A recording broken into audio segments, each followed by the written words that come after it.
കേരളത്തിൽ നമ്മൾ പൊതുവെ നോക്കിയാൽ അറിയാം, കേരളത്തിലെ ഭരണക്രമത്തിനകത്ത് അക്കാദമിക സ്ഥാപനങ്ങൾക്കകത്ത് എല്ലാം വളരെ വലിയ രീതിയിലൊരു വരേണ്യ ഒളിഗാർക്കിക്കൽ പിടിമുറുക്കമുണ്ട്. ഇപ്പോൾ കേരളത്തിലെ കാര്യം കുറച്ചും കൂടെ നമ്മൾ വളരെ ആഴത്തിൽ പരിശോധിക്കേണ്ടതാണ്. കാരണം വേടനെതിരായിട്ടുള്ള ഈ ആക്രമണം ഉണ്ടാകുന്ന കേരളത്തിലാണല്ലോ, കേരളത്തിന് പുറത്തല്ലല്ലോ. അതുകൊണ്ടാണ് ഇത് കുറച്ചും കൂടെ സൂക്ഷ്മമായിട്ട് പരിശോധിക്കേണ്ടി വരുന്നത്. ഇപ്പോൾ വേടൻ അദ്ദേഹം അറസ്റ്റിലായി, കഞ്ചാവ് കയ്യിൽ സൂക്ഷിച്ചതിൻ്റെ പേരിലാണല്ലോ, ജാമ്യം കിട്ടാവുന്ന ഒരു വകുപ്പ് മാത്രമേ ഉണ്ടായിരുന്നുള്ളൂ.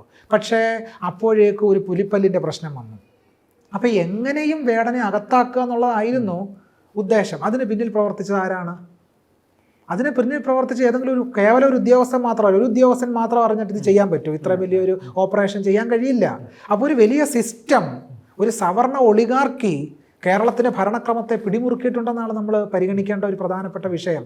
അങ്ങനെ ഇപ്പം നോക്കൂ, വാതാപി ഗണപതിയും ജഗദാനന്ദ കാരകനും ഒന്നും കേൾക്കാൻ ആയിരക്കണക്കിന് 10,000-കണക്കിന് ആളുകളൊന്നും ഒത്തുകൂടി ചരിത്രം കേരളത്തിലില്ല. വാതാപി ഗണപതി കേൾക്കാൻ 10,000 ഒത്തുകൂടിയിട്ടുണ്ടോ കേരളത്തിൽ? ഒന്നുമില്ല. 20,000 ആളുകൾ ഒത്തുകൂടിയിട്ടുണ്ടോ? തിക്കും തിരക്കും ഉണ്ടായിട്ടുണ്ടോ ഇത്രമാത്രം? ഒന്നുമില്ല. അതിൻ്റെ അസഹിഷ്ണുതയാണ്. വാതാപി ഗണപതിയും ജഗദാനന്ദ കാരക മുതലായ പാട്ടുകൾ അടിസ്ഥാനപരമായി ജാതിവർണ്ണ മൂല്യവസ്ഥ ഉറപ്പിക്കുന്ന പാട്ടുകളായിരുന്നു. ജഗദാനന്ദ കാരക എന്നൊക്കെ ത്യാഗരാജന് പാടാം. കാരണം രാമൻ ബ്രാഹ്മണർക്ക് ജഗദാനന്ദ കാരകനായിരിക്കുക, ഇന്ത്യയിലെ അവർണ സമുദായങ്ങൾക്ക് രാമൻ ജഗദാനന്ദ കാരകനല്ല. അതുകൊണ്ടാണ് വേടൻ്റെ പാട്ടുകൾ കേൾക്കാൻ ഇത്രയധികം ആളുകൾ കൂടുന്നത്. കാരണം വിമോചനാത്മകമായ ചില ആശയങ്ങൾ അതിലുണ്ട് എന്നുള്ളതാണ്. അതിനെതിരെയുള്ള വലിയ അസഹിഷ്ണുതയുണ്ട്. ഇത് വേടനെതിരെ മാത്രമുള്ളൊരു സംഗതിയല്ല, വേടൻ്റെ പാട്ടുകൾ അവസാനിപ്പിക്കുക എന്നുള്ളതാണ്. കാരണം ഒരു വലിയ കൂട്ടായ്മ സമൂഹത്തിൽ സൃഷ്ടിക്കപ്പെടുന്നുണ്ടല്ലോ. ഈ കൂട്ടായ്മ ആർക്കെതിരാണ്? ഹിന്ദുത്വത്തിനെതിരാണ്.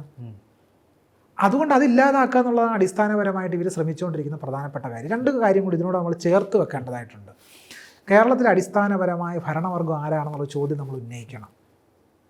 കേരളത്തെ ആരാണ് നിയന്ത്രിക്കുന്നത്? കേരളത്തിലെ അക്കാദമിക സ്ഥാപനങ്ങളെ, സർവകലാശാലകളെ ആരാണ് നിയന്ത്രിക്കുന്നത്? ഈ ചോദ്യം കൂടി ഉന്നയിക്കുമ്പോഴാണ് വേടൻ്റെ പ്രശ്നത്തിലേക്കുള്ള ഒരു യാത്ര നമുക്ക് കിട്ടുക. ആ അന്വേഷണ മാർഗം വഴി തുറന്ന് കിട്ടത്തുള്ളൂ. കേരളത്തിലെ സാഹിത്യ അക്കാദമി രൂപീകരിക്കപ്പെട്ടത് എത്ര വർഷമായി? സാഹിത്യ അക്കാദമിയുടെ ചരിത്രത്തിൽ എത്ര ദളിതർ സാഹിത്യ അക്കാദമിയുടെ അധ്യക്ഷന്മാരായിട്ട് വന്നിട്ടുണ്ട്? ദളിത് സാഹിത്യകാരന്മാരില്ലാഞ്ഞിട്ടാണോ? അല്ല. എന്തുകൊണ്ടാണ് ഒരു ദളിതൻ സാഹിത്യ അക്കാദമിയുടെ അധ്യക്ഷയായിട്ട് വരാത്തത്? കാരണം വളരെ വ്യക്തമാണ്.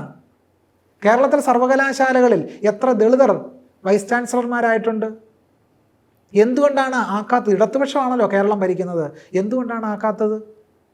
കാലിക്കറ്റ് യൂണിവേഴ്സിറ്റിയിൽ ഏറ്റവും ഭീകരമായ സംവരണ അട്ടിമറി നടന്നത് അസിസ്റ്റൻ്റ് പ്രൊഫസർ നിയമനത്തിൽ. ഭീകരമായ സംവരണ അട്ടിമറിയാണ്. ഇന്നലെ ഹൈക്കോടതിയുടെ വിധി വന്നിട്ടുണ്ട്.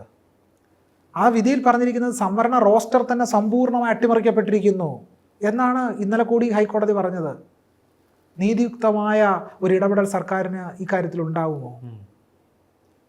അപ്പം നീതി എന്ന് പറയുന്ന ഒരു ആശയം ഇവിടെ മുറിവേൽപ്പിക്കപ്പെടുകയാണ്. അപ്പം അങ്ങനെ നോക്കാം, പുരോഗമന കേരളം, നവോത്ഥാന കേരളം എന്നൊക്കെ പറയുന്നത് നീതിയുടെ ഉറവയില്ലാത്ത രാഷ്ട്രീയ ഭാരം മാത്രമാണ്. നീതിയുടെ ഉറവയില്ലാത്ത രാഷ്ട്രീയ ഭാരം നമുക്കിങ്ങനെ ആടയാഭരണം പോലെ കൊണ്ടു നടക്കാം. പക്ഷേ അടിസ്ഥാനപരമായ വിഷയങ്ങൾ നോക്കുമ്പോൾ നമുക്ക് എന്താ മനസ്സിലാകുന്നത്? ദളിത് വിരുദ്ധമായ, ജനാധിപത്യ വിരുദ്ധമായ, സമത്വ വിരുദ്ധമായ, സാഹോദര്യ വിരുദ്ധമായ ഒരു സാമൂഹ്യ വ്യവസ്ഥ കേരളത്തിൽ നിലനിൽക്കുന്നു.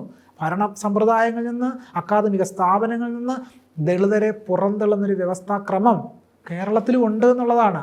വേടന് വലിയൊരു ആരാധക വൃന്ദം, ഞാൻ ആരാധക വൃന്ദം കോട്ടൻകോട്ടിലാണ് ഉപയോഗിക്കുന്നത്, വേടൻ്റെ ആശയങ്ങളെ പിന്തുടരുന്ന, വേടൻ്റെ പാട്ടുകൾ ആസ്വദിക്കുന്ന ഒരു വലിയ സമൂഹമുണ്ട്. അത് മുഴുവൻ ജാതിവിരുദ്ധമായ സമൂഹമാണെന്നുള്ള വാദമൊന്നും എനിക്കില്ല. വേടൻ്റെ പാട്ട് കേൾക്കാൻ വരുന്ന മുഴുവൻ തലമുറകൾ, മുഴുവൻ യുവാക്കളും ജാതിവിരുദ്ധമായിട്ടുള്ള ആശയം ഏറ്റെടുക്കുന്നു എന്നുള്ള വാദിവാദത്തിലേക്കൊന്നും പോകുന്നില്ല.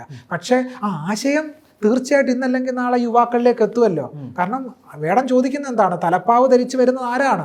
അയ്യങ്കാളിയാണ് എന്ന് ഈ യുവതലമുറ മനസ്സിലാക്കുകയാണ്. അത് 10,000-കണക്കിന് പ്രബന്ധം അവതരിപ്പിച്ചാലൊന്നും അതെത്തില്ല.